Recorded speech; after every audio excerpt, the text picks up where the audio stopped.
अस्सलाम वालेकुम दोस्तों, क्या हाल है। तो वीवो ने लॉन्च कर दिया है पाकिस्तान में अपना Vivo Y100 जिसकी रिटेल प्राइस रखी गई है 59,999 रुपीज यानी कि 60,000। तो 60,000 की प्राइस कैटेगरी में कुछ बातें हैं जो इसमें हमें काफी अच्छी देखने को मिलती हैं। इनफैक्ट कुछ बातें तो ऐसी हैं जो वीवो ने पहली बार इस प्राइस कैटेगरी में इस फोन के साथ दी है, और कुछ बातें ऐसी हैं जो मुझे इस फोन की अच्छी नहीं लगी। तो ये फोन 60,000 की प्राइस कैटेगरी में कहां पर स्टैंड आउट होता है, क्योंकि इस प्राइस ब्रैकेट में हमें ऑलरेडी पाकिस्तानी मार्केट में काफी तगड़ी डिवाइसेस देखने को मिल जाती है। तो सारी बातें क्लियर करने वाला हूं इस फोन के बारे में, तो वीडियो काफी इंटरेस्टिंग होने वाली है।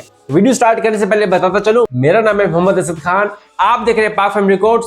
चैनल को सब्सक्राइब कर लो क्योंकि इस तरह की वीडियोस मैं बनाता रहता हूं। तो स्टार्ट कर लेते हैं इसके डिजाइन से। नो डाउट इसका जो डिजाइन है वो काफी ज्यादा प्रीमियम लगता है 60,000 की प्राइस कैटेगरी में। ये बिल्कुल सेम डिजाइन रखा गया है जो हमें वीवो के V27e में देखने को मिलता था। सेम वही डिजाइन लैंग्वेज हमें इस फोन में देखने को मिलती है, बस कलर चेंज कर दिए गए। बाकी V27e के डिजाइन में और इस फोन में कोई बड़ा फर्क नहीं है। और इस फोन में जो ग्रीन कलर है वो हमें कलर चेंजिंग बैक के साथ देखने को मिलता है, और वीवो के मुताबिक ग्रीन कलर की जो बैक साइड है वो स्क्रैच रेजिस्टेंट है, यानी इसके ऊपर आपको स्क्रैच या फिंगरप्रिंट के निशान देखने को नहीं मिलेंगे वीवो के मुताबिक, स्पेशली इस ग्रीन कलर वाले वेरिएंट में। उसके अलावा इसमें हमें IP54 की स्प्लैश रेजिस्टेंस भी देखने को मिल जाती है। और पहली बार वीवो की तरफ से इस प्राइस ब्रैकेट में आपको डुअल स्टीरियो स्पीकर देखने को मिल रहा है। जी हाँ, वीवो के V सीरीज में भी हमें अब तक पाकिस्तानी मार्केट में डुअल स्पीकर देखने को नहीं मिले, लेकिन पहली बार Y सीरीज में वीवो की तरफ से पाकिस्तानी मार्केट में आपको डुअल स्पीकर देखने को मिल रहे हैं। और ये फोन कोई भारी भी नहीं है, 186 ग्राम के वजन के साथ आता है,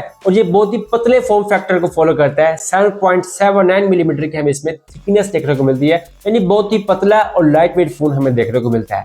फ्रंट और बैक दोनों तरफ हमें ग्लास की प्रोटेक्शन देखने को मिल जाती है, और फ्रेम हमें इसका प्लास्टिक का देखने को मिलता है। तो डिजाइन और बिल्ड क्वालिटी के हिसाब से नो डाउट काफी इंटरेस्टिंग फोन निकल कर आता है। उसके अलावा बात करते हैं इसके डिस्प्ले के बारे में, और यहाँ पर भी पाकिस्तानी मार्केट में पहली बार काफी इंटरेस्टिंग चीजें की गई हैं वीवो की Y सीरीज में। ये फोन आता है सुपर एमोलेड के 120 हर्ट्ज के फ्रेश रेट के साथ, और इसमें हमें जो पीक ब्राइटनेस देखने को मिलती है वो 1800 निट्स की देखने को मिलती है, यानी आउटडोर में भी ब्राइटनेस को लेकर आपको किसी भी किस्म का कोई भी इशू देखने को नहीं मिलने वाला। और 1800 निट्स की पीक ब्राइटनेस Y सीरीज में ये पहली बार वीवो ऑफर कर रहा है पाकिस्तानी मार्केट में। उसके अलावा इसमें हमें आई केयर डिस्प्ले देखने को मिलता है जो वीवो के मुताबिक आपकी आंखों को कम नुकसान पहुंचाएगा। उसके अलावा बात करते हैं इसकी बैटरी के बारे में, जहां पर वीवो ने बड़ी इंप्रूवमेंट की है। इसमें हमें देखने को मिलती है 5000 mAh की बैटरी और 80 वाट का चार्जर। वीवो की Y सीरीज में हमें पहली बार 80 वाट का चार्जर देखने को मिल रहा है, और मेरे ख्याल में अभी तक का ये इकलौता फोन है जो 60,000 की प्राइस कैटेगरी में पाकिस्तानी मार्केट में आपको 80 वाट की चार्जिंग ऑफर कर रहा है। और वीवो के मुताबिक इस फोन की बैटरी 4 साल तक स्मूथ चलेगी। वीवो क्लेम कर रहा है 1600 साइकिल, यानी रोजाना अगर आप इसको फुल चार्ज करते हैं 0 to 100 और 100 से 0 ड्रेन करते हैं तो एक साइकिल कंप्लीट होता है। तो वीवो 1600 साइकिल की गारंटी दे रहा है, यानी कि 4 साल तक आपकी बैटरी स्मूथ चलेगी, तो ये भी एक अच्छी बात है। उसके अलावा बात करते हैं इसकी परफॉर्मेंस के बारे में, तो इसमें भी देखने को मिलता है स्नैपड्रैगन का 685 का प्रोसेसर जो कि 6 नैनोमीटर के आर्किटेक्चर पर बेस्ड है। अगर इसके एंतुतु स्कोर्स की बात करें तो तकरीबन 3.5 से 4 लाख के करीब इसके एंतुतु स्कोर्स भी निकल कर आते हैं। यही प्रोसेसर हमें 45 से 50,000 की प्राइस कैटेगरी में भी देखने को मिल रहा है Redmi Note 13 में। ये कोई हाईफाई गेमिंग प्रोसेसर नहीं है, PUBG में ये मैक्सिमम 30 FPS का गेम प्ले प्रोवाइड करता है, तो ये कोई पावरफुल प्रोसेसर नहीं है। इस प्राइस कैटेगरी में इससे बेटर प्रोसेसर दिया जा सकता था। और ये फोन आता है 8GB रैम और 256GB स्टोरेज के साथ। तो अब बात करते हैं इसके कैमरास के बारे में। जैसा कि मैंने वीडियो के शुरू में बताया कि कुछ चीजें इसकी अच्छी भी हैं और कुछ चीजें इसकी बुरी भी हैं। तो यहाँ पर इसका जो सेल्फी कैमरा है वो यहाँ पर बहुत बड़ा कौन है। इसकी बैक साइड पर हमें देखने को मिलता है ट्रिपल कैमरा सेटअप, जिसमें मेन कैमरा हमें 50 मेगापिक्सल का देखने को मिलता है। उसके अलावा हमें 2 मेगापिक्सल के मोनो और मैक्रो कैमरा सेंसर देखने को मिलते हैं, और फ्रंट साइड पर हमें सिर्फ 8 मेगापिक्सल का सेल्फी शूटर देखने को मिलता है। अब 60,000 की प्राइस कैटेगरी में 8 मेगापिक्सल का सेल्फी शूटर देना, ये बात मुझे समझ नहीं है कि सिर्फ 8 मेगापिक्सल का कैमरा, वो भी 60,000 की प्राइस कैटेगरी में, उसका फ्रंट कैमरा बिल्कुल भी जस्टिफाई नहीं करता इस प्राइस ब्रैकेट में। और बैक कैमरा भी इसका कोई एक्स्ट्रा ऑर्डिनरी नहीं है। तो इसकी जो फोटोज और वीडियोज के रिजल्ट है वो भी हमें नॉर्मल देखने को मिलते हैं,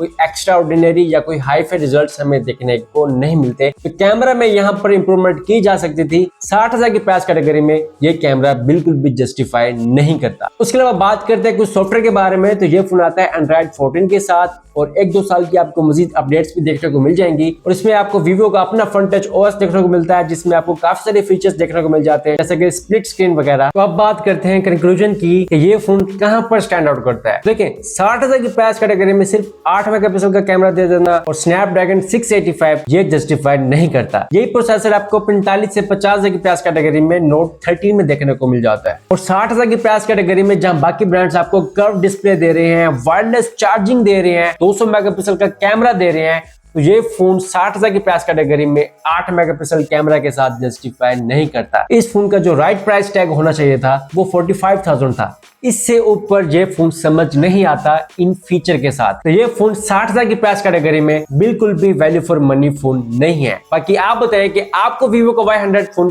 कैसा लगा, do let me know in the comment section. I hope Vivo Y100 के रिलेटेड जितनी भी क्यूरीज होंगी वो क्लियर हो चुकी होंगी, लेकिन फिर भी अगर आपका कोई सवाल रहता है तो कमेंट सेक्शन में पूछे, मैं जरूर उसका रिप्लाई करूंगा। तो बस इतना था आज वीडियो में। मिलते हैं फिर किसी नेक्स्ट वीडियो में, किसी नेक्स्ट रिव्यूज, किसी नेक्स्ट अनबॉक्सिंग के साथ। तब तक मुझे दीजिए इजाजत। अल्लाह हाफिज।